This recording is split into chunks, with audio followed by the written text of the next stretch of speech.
男人無情地將懷有身孕的媳婦趕出了家門，竟然連自己還不到1歲的女兒也不放過。只因他喝醉回来，阿蘭没有及时給他做飯，而此時女兒還在發着高燒，可阿蘭卻一點辦法都沒有了。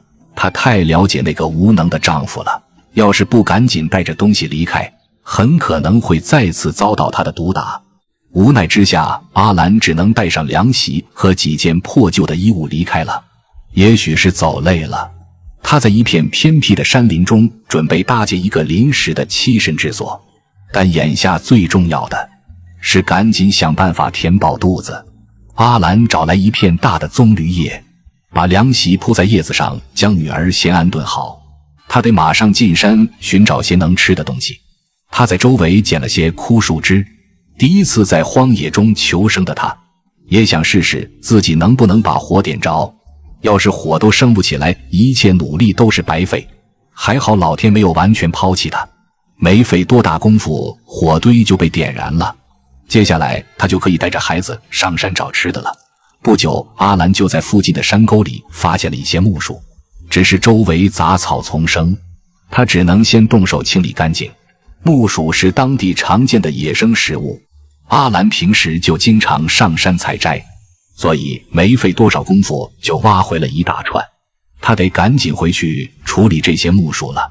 先把孩子從背帶裡放下来，還好孩子現在挺乖，沒有哭鬧，這也讓阿蘭能空出雙手來幹活。加工木薯對他來說並不難，只是他出來時沒有帶鍋，只能直接將木薯放在火上烤。時間1分1秒過去，木薯也漸漸烤熟了，母女倆早已饥腸轆轆。阿蘭剝開一個嘗了嘗，味道還不錯，這是目前唯一能果腹的食物了。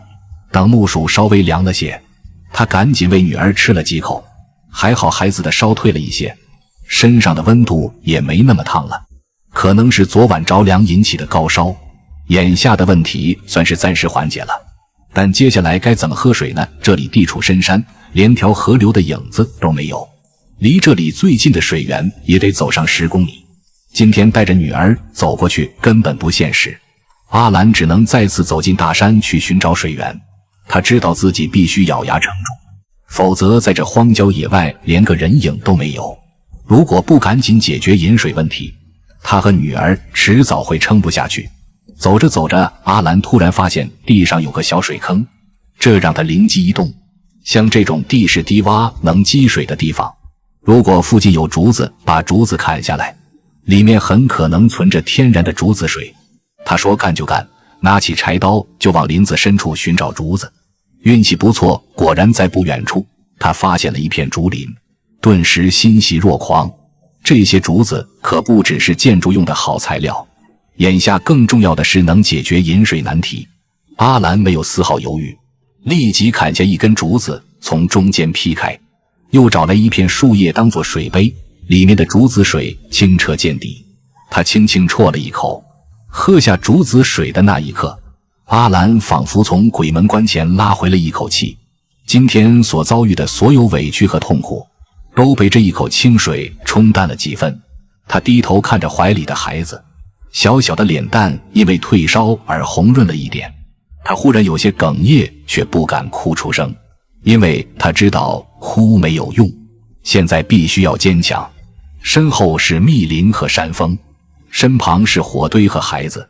他從來沒有像現在這樣感到這個世界对他如此陌生又殘酷，可也從來没有像現在這樣感到自己必須要活下去。